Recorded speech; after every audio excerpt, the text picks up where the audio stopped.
فورن funding case کے حوالے سے پچھلے کئی دنوں سے اسلام آباد میں یعنی دارالحکومت میں تہلکہ خیز ایکٹیویٹیز جاری رہی. اپوزیشن اتحاد پی ڈی ایم نے الیکشن کمیشن کے باہر ایک احتجاج بھی کیا, لیکن اس کیس کے بنیادی فریق ہیں اکبر ایس بابر, جنہوں نے اب سے 2 روز قبل الیکشن کمیشن آف پاکستان کی سکروٹنی کمیٹی کے اوپر عدم اعتماد کا اظہار کیا تھا. عقیل احمد بہت لمبے عرصے سے الیکشن کمیشن کو نہ صرف کور کرتے ہوئے آ رہے ہیں بلکہ اس فورن فنڈنگ کیس کے اوپر بڑی زبردست گرپ ہے. تو عقیل بھائی سے آج ہم یہ جانیں گے کہ سب سے پہلے تو تھوڑا سا ہمیں یہ بتا دیں, اس کیس کا short and brief back ground بتا دیں کیا ہے, اور دوسرا ہمیں یہ سمجھا دیں کہ یہ اسکروٹنی کمیٹی ہے کیا بلا. جی بالکل, میں یہ کیس کی جو ہسٹری ہے یہ 2014 سے ہے. 2014 میں جو اکبر ایس بابر جو اس کیس کے درخواست گزار ہیں, تحریک انصاف کے اپنے آپ کو بانی رکن کہتے ہیں, انہوں نے ایک سپریم کورٹ میں درخواست دائر کی گئی تھی جس میں انہوں نے اپنا یہ موقف اپنایا تھا کہ عمران خان کی جانب سے ایک جو ہے نا پارٹی فنڈز کے آڈٹ کے حوالے سے ایک جو ہے نا آڈٹ کروایا گیا تھا, جس میں پارٹی فنڈز کے حوالے سے کافی بے ضابطگیاں سامنے آئی تھیں. تو اس رپورٹ کو جو ہے عمران خان نے دبا دیا تھا, جس پر اکبر ایس بابر نے جو ہے وہ سپریم کورٹ میں ایک درخواست دائر کی 2014 میں, اور ان کا یہ کہنا تھا کہ سپریم کورٹ جو ہے وہ عمران خان کی جو تحریک انصاف پارٹی ہے اس کی جو وہ رپورٹ سامنے لے کے آئے اور ان کے جو فنڈز کا آڈٹ کرے, تو وہاں پر جو ہے وہ اربوں کے گھپلے ملیں گے اور عمران خان کی جو ایسی وہ جائیدادیں بھی سامنے آئیں گی جو انہوں نے بیرون ملک سے جو فنڈنگ لی اور اس کو الیکشن کمیشن میں ظاہر نہیں کیا. تو تقریباً 2 سال تک یہ کیس سپریم کورٹ میں چلا, جس کے بعد سپریم کورٹ نے جو ہے وہ ایک JIT طرز کی ایک اسکروٹنی کمیٹی قائم کی تھی جس کے 3 رکن تھے, اور الیکشن کمیشن کو اس کا جو ہے وہ ایک اوور سائٹ کے لیے رکھا تھا کہ آپ الیکشن کمیشن کے تحت ایک بنائی گئی تھی جس کے جو سربراہ تھے وہ DG لاء تھے الیکشن کمیشن کے, محمد ارشد صاحب.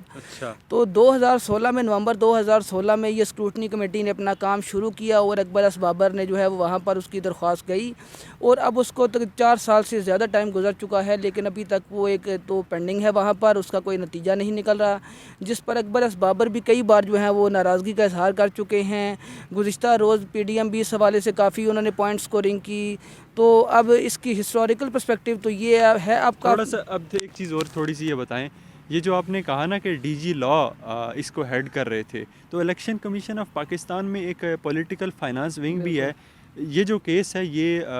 کسی قانونی جو مشرگافی ہے اس کے حوالے سے تو نہیں ہے, بلکہ یہ تو ایک مالی بے ضابطگی کا کیس ہے نا. تو پھر اس کو پولیٹیکل فائنانس ونگ کے حوالے کیوں نہیں کیا گیا, یہ DG لاء کے کو اس کی سربراہی کیوں دی گئی ہے, تھوڑا سا یہ بھی بتائیں. اور کیا اس پر یہ جو گزشتہ روز اکبر ایس بابر نے عدم اعتماد کا اظہار کیا ہے اس کے حوالے سے تھوڑا سا بتائیں, وہ کیوں کیا ہے. یہ میں آپ کو تھوڑی سی اس کی جو ہے نا وہ کمپوزیشن بتا دوں. تو سپریم کورٹ کی ہدایات کے مطابق جب الیکشن کمیشن کو یہ کہا گیا کہ آپ ایک اسکروٹنی کمیٹی قائم کریں, تو الیکشن کمیشن کا اس حوالے سے یہ موقف تھا کہ چونکہ جو پولیٹیکل فائنانس ونگ ہے ان کا کام جو سیاسی جماعتیں ہیں ان کی جو اندرون ملک جائیدادیں ہیں ان کا آڈٹ کرنا ہے, جبکہ یہ جو تحریک انصاف کی درخواست تھی یہ فورن فنڈنگ کے حوالے سے تھی. تو DG لاء جو الیکشن کمیشن کے اس وقت تھے محمد ارشد صاحب, ان کی سربراہی میں ایک کمیٹی بنائی گئی. پولیٹیکل فائنانس ونگ کے اس وقت کے DG کو اس کمیٹی کا ممبر بنایا گیا, جبکہ آڈیٹر جنرل آفس کے جو ایک 21 گریڈ کے آفیسر تھے ان کو بھی اس کمیٹی کا ممبر بنایا گیا, تاکہ جو یہ فنڈز کی رپورٹس ہیں ان کا جو ہے بہتر طریقے سے آڈٹ کیا جا سکے. تو لیکن تقریباً 6 ماہ ہو چکے ہیں, پولیٹیکل فائنانس کے ممبر جو ہیں وہ ریٹائر ہو چکے ہیں, ان کی جگہ کسی نئے ممبر کی تعیناتی نہیں کی گئی. تو اب یہ 2 رکنی کمیٹی ہے جو ان کی PTI فورن فنڈنگ کیسز کی تحقیقات کر رہی ہے, اور اس حوالے سے انہوں نے اب تک انہوں نے کیا تحقیقات کی, کیا الیکشن کمیشن کو اپنی کوئی رپورٹ, کیونکہ آپ نے یہ بتایا یہ JIT طرز کی ایک کمیٹی, JIT طرز کی ایک فارمیشن ہے جو اسکروٹنی کمیٹی ہے, ابھی تک انہوں نے کوئی الیکشن کمیشن کو اب تک 2016 سے لے کے اب تک کوئی اپنی رپورٹ دی ہے, اس پہ کیا الیکشن کمیشن کا اگر دی بھی ہے اب تک اسکروٹنی کمیٹی جو ہے وہ اپنی 2 رپورٹس الیکشن کمیشن کو جمع کروا چکی ہے, جس میں اسکروٹنی کمیٹی کا یہ کہنا تھا کہ انہوں نے اپنی طرف سے جو ہے وہ تمام تحقیقات مکمل کر لی ہیں, لیکن الیکشن کمیشن نے ان دونوں جو اس کو رپورٹس تھی ان کو مسترد کیا, اور الیکشن کمیشن نے جو اپنے جو ہے وہ اسکروٹنی کمیٹی کو خط میں اظہار افسوس کرتے ہوئے کہا کہ جو اسکروٹنی کمیٹی کو ایک مینڈیٹ دیا گیا تھا کہ وہ فورن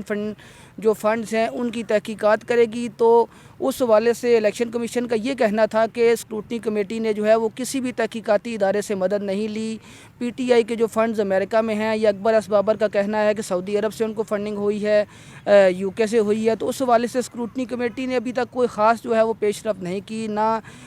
جو تحریک انصاف کے جو بیرون ملک کے فنڈز ہیں اس حوالے سے کسی ادارے کو خط لکھا، دفتر خارجہ کو لکھا. حالانکہ یہ جو اسکروٹنی کمیٹی ہے اس کو جے آئی ٹی کے اختیارات ہیں، اور یہ کسی بھی ادارے کو یہ نیب ایف آئی اے سمیت کسی بھی ادارے کو بلا کر ایف بی آر کو بلایا، ابھی تک کسی ادارے کو نہیں بلایا گیا. 4 سال سے کیا اکبر اسبابر کا بھی یہی اعتراض ہے کہ انہوں نے اپنے جو درخواست تھی اس میں انہوں نے پی ٹی آئی کے کئی ایسے جو ہے جو ڈونرز ہیں ان کی تفصیلات لی تھی جنہوں نے مبینہ طور پر مشکوک فنڈنگ کی. لیکن 23 بینک اکاؤنٹس کا یہ ایشو ہے کہ ایک اسکروٹنی کمیٹی کی جانب سے ایک جو ہے وہ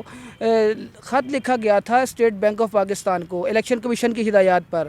جس پہ انہوں نے کہا تھا کہ آپ تحریک انصاف کے جتنے بھی بینک اکاؤنٹس ہیں ان کی تفصیلات جو ہیں وہ اسکروٹنی کمیٹی کو دیں. تو اسٹیٹ بینک نے اپنی رپورٹ میں جو ہے وہ 23 ایسے بینک اکاؤنٹس کی نشاندہی کی تھی جو جن کو جو ہے وہ تحریک انصاف نے اپنے جو گوشوارے ہیں ان میں ظاہر نہیں کیا تھا. اکبر اسبابر کا بھی اب یہی کہنا ہے کہ یار یہ جو نہ مجھے یہ 23 بینک اکاؤنٹس کی تفصیلات دے رہے ہیں، نہ یہ ہمارے ساتھ شیئر کر رہے ہیں، نہ انہوں نے امریکہ میں یا یو کے میں یا سعودی عرب میں جو ان کی فنڈنگ ہے ان کی تحقیقات میں کسی قسم کے ادارے سے جو ہے وہ معاونت طلب کی. تو گزشتہ جو اجلاس ہوا تھا اسکروٹنی کمیٹی کا جمعے کو، اس اجلاس پہ اکبر اسبابر کافی جو ہے مشتعل ہو گئے، اور انہوں نے غصے میں آ کر جو ہے اسکروٹنی کمیٹی پر جو ہے وہ عدم اطمینان کر دیا، اور انہوں نے کہا کہ ہمیں جو ہے وہ آپ پر جو ہے وہ اعتماد نہیں ہے، اور یہ معاملہ الیکشن کمیشن کے 5 رکنی بینچ کو بھیجا جائے جو اس کی اوپن سماعت کرے تاکہ یہ کیس اپنے منطقی انجام تک پہنچے. تھوڑا سا اب یہ ایک چیز تو ہمیں یہ کلیئر ہوگی، آپ نے جو بتایا کہ بھائی یہ الیکشن کمیشن کا جو پولیٹیکل فائنانس ونگ ہے اس کا مینڈیٹ نہیں ہے کہ وہ اندرون ملک کے علاوہ بیرون ملک سے کسی بھی فنڈنگ کی تحقیقات کرے. اگر اس کا یہ مینڈیٹ نہیں ہے تو کیا یہ مینڈیٹ پھر الیکشن کمیشن کا ہے؟ اگر الیکشن کمیشن کا ہے تو اس میں لا کا کردار کہاں سے آ گیا؟ یہ تھوڑی سی بات سمجھ سے بالاتر ہے. ڈیفینیٹلی اگر نہیں بھی تھا تو اس کو کسی نہ کسی طریقے سے تحقیقات دیکھیں، جو تحقیقاتی ادارہ اگر تحقیقات نہیں کرے گا تو پھر لا والوں نے کیا تحقیقات کرنی ہے. لیکن ابھی ہم اس چیز پہ نہیں جاتے. تھوڑا سا یہ بتائیں، وزیر اعظم عمران خان نے یہ تجویز دی کہ جی اس کی جو ہیئرنگ ہے وہ پبلک کی جائے. انہوں نے یہ فارن فنڈنگ والی کہی تھی یا جو نون لیگ اور پیپلز پارٹی کی جو ممنوعہ فنڈنگ کیس تھی اس کی کہی تھی؟ اور دوسرا یہ تھوڑا سا بتائیں کہ اس کے اوپر ترجمان الیکشن کمیشن نے یہ کہا کہ جی وہ تو ہیئرنگ پبلک نہیں ہو سکتی. پبلک ہے ہیئرنگ، مطلب اس کو پبلک کیوں نہیں کیا جا سکتا؟ ایک یہ چیز تھوڑی سی سمجھا دیں. دوسرا اب اس کے اوپر کیا ڈیولپمنٹ ہے، اب آگے اس کا آپ کیا فیوچر دیکھتے ہیں؟ دیکھیں، سب سے پہلے تو یہ بات ہم جو اس کو واضح کر دیں کہ الیکشن کمیشن ایک تحقیقاتی ادارہ نہیں ہے. تمام جو ممبران پارلیمنٹ ہیں اور صوبائی اسمبلیوں کے ممبران ہیں ان کو ہر سال ہدایات کی جاتی ہیں کہ وہ اپنے سالانہ گوشواروں کی تفصیلات الیکشن کمیشن کو جمع کرائیں.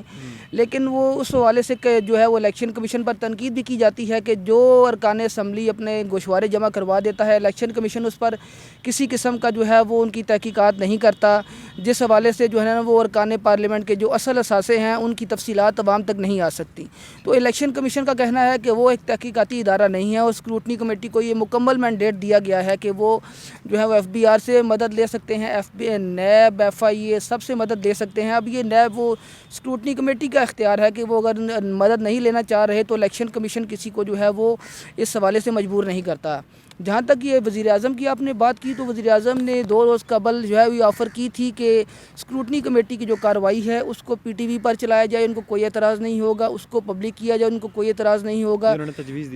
تجویز دی تھی. لیکن چونکہ ایک الیکشن کمیشن ایک آئینی ادارہ ہے تو عمران خان بطور وزیر اعظم الیکشن کمیشن کو کوئی آرڈرز پاس نہیں کر سکتے کہ آپ یہ ایسا کریں، جس پر الیکشن کمیشن نے جو ہے ان کے ترجمان کا واضح بیان سامنے آیا تھا، اور ان کا یہ کہنا تھا کہ جو ہے وہ اسکروٹنی کمیٹی کو جے آئی ٹی کی پاورز دی گئی ہیں، ان کے پاس تمام اختیارات ہیں، لیکن جو پارٹی فنڈز کا معاملہ ہے وہ ایک حساس نوعیت کا ہے. تو اس کو ہم پبلک نہیں کر سکتے. ان کا یہ ضرور کہنا تھا کہ جب اسکروٹنی کمیٹی اپنی رپورٹ دے گی تو اس حوالے سے جو بھی اعتراضات ہوں گے کمیشن کے سامنے جو ہیئرنگ ہوگی جو ہوں گی تو الیکشن کمیشن اس پر ایک عوامی سماعت جو ہے وہ اس کا انعقاد ضرور کرے گا، جس پر اسکروٹنی کمیٹی کی سفارشات کو پبلک کیا جائے گا۔ لیکن جو وزیر اعظم کا کہنا تھا کہ یہ انہوں نے اپنی تجویز دی تھی، یا اپوزیشن اس وقت جو ہے وہ زور و شور سے یہ کہہ رہی ہے کہ اس کو اوپن کیا جائے، تو یہ جو ہے وہ کسی کے اختیار میں نہیں ہے، یہ الیکشن کمیشن کا مینڈیٹ ہے اسکروٹنی کمیٹی کا، اور ان کا یہ کہنا ہے کہ چونکہ یہ JIT طرز پر اسکروٹنی کمیٹی بنی تھی تو اس کو ہم اس کی کلوز ہی رہیں گی تحقیقات کے دوران، تو اس کو ٹھیک ہے پبلک نہیں جی بالکل ٹھیک ہو گیا۔ آخری چیز یہ ہے کہ پچھلے دنوں الیکشن کمیشن کے اس حوالے سے کوئی رپورٹ بھی آئی ہے جس میں PTI، پاکستان پیپلز پارٹی اور نون لیگ کے علاوہ بھی جتنی بڑی جماعتیں ہیں ان کے حوالے سے تحقیقات کا کوئی دائرہ بھی کو وسیع کیا جا رہا ہے، یہ کچھ اور بھی نئی چیزیں نکلی ہیں، کوئی رپورٹ آئی ہے غالباً، لیکن اس کو شاید ہم اگلے کسی اپنے ویڈیو لاگ میں آپ کے ساتھ شیئر کریں گے۔ جی تھوڑا سا اس پہ ہم یہ بات کر دیں کہ جب یہ ان کی فارن فنڈنگ کے کیسز آئے تھے تو تحریک انصاف کی جانب سے الیکشن کمیشن میں ایک درخواست دائر کی گئی تھی، جس میں انہوں نے یہ کہا تھا کہ جو پاکستان کی بڑی سیاسی جماعتیں ہیں ان کے جو اکاؤنٹس ہیں ان میں بھی گھپلے کیے گئے ہیں، تو اس حوالے سے الیکشن کمیشن کا پولیٹیکل فائنانس ونگ جو ہے وہ اپنی تحقیقات کرے۔ تو جس پر پولیٹیکل فائنانس ونگ نے جو ہے وہ 2 روز قبل الیکشن کمیشن کو اپنی رپورٹ جمع کروائی، جس میں 19 سیاسی جماعتوں کی نشاندہی کی گئی، جن کے جو فنڈز ہیں ان میں جو ہے وہ مشکوک ٹرانزیکشنز پائی گئیں، جن میں جمعیت علماء اسلام، جماعت اسلامی، مسلم لیگ، کاف، ANP، جمعیت علماء پاکستان سمیت جو ہے وہ کئی اور جو ہیں وہ جماعتیں ہیں۔ تو الیکشن کمیشن نے اب اس معاملے پر نوٹس لیتے ہوئے جو یہ تمام 19 جماعتیں ہیں ان سے 24 فروری تک جواب طلب کر لیا ہے، اور ان کو کہا گیا ہے کہ آپ کے جو پارٹی فنڈز پر اعتراضات ہیں اس حوالے سے جواب دیں، اور الیکشن کمیشن نے جو یہ اندیا بھی دے دیا ہے کہ اگر یہ جماعتیں بھی اپنی جو ہیں وہ اس حوالے سے ہمیں مطمئن نہ کر سکیں تو اسکروٹنی کمیٹی طرز کی جو ہے وہ ایک اور تحقیقاتی کمیٹی بنا کر یہ جو بڑی اور جماعتیں ہیں جو ابھی تک جو ہیں وہ اسکروٹنی کے عمل میں نہیں گزری تھیں، تو اب ان کو بھی اس میں جو ہے وہ شامل کرنے کا عندیہ دے دیا ہے، جس میں بڑی جماعتیں جماعت اسلامی، جمعیت علماء اسلام، پاکستان مسلم لیگ، کاف، ANP ہیں۔ تو اب یہ بھی ان کے سر پر ایک تلوار لٹک رہی ہے، 24 فروری کو وہ اپنا جواب جمع کرائیں گے، جس کے بعد الیکشن کمیشن آئندہ کا لائحہ عمل اپنائے گا۔ بہت بہت شکریہ۔ احتساب کے اس ہمام میں لگ یوں رہا ہے کہ جیسے تمام ہی جو فریقین ہیں وہ بے لباس نظر آتے ہیں۔ ملاقات ہوتی ہے اگلے کسی ویڈیو لاگ میں، اور اس میں مزید بھی اس حوالے سے ڈیٹیل شیئر کریں گے۔ تب تک کے لیے خدا حافظ۔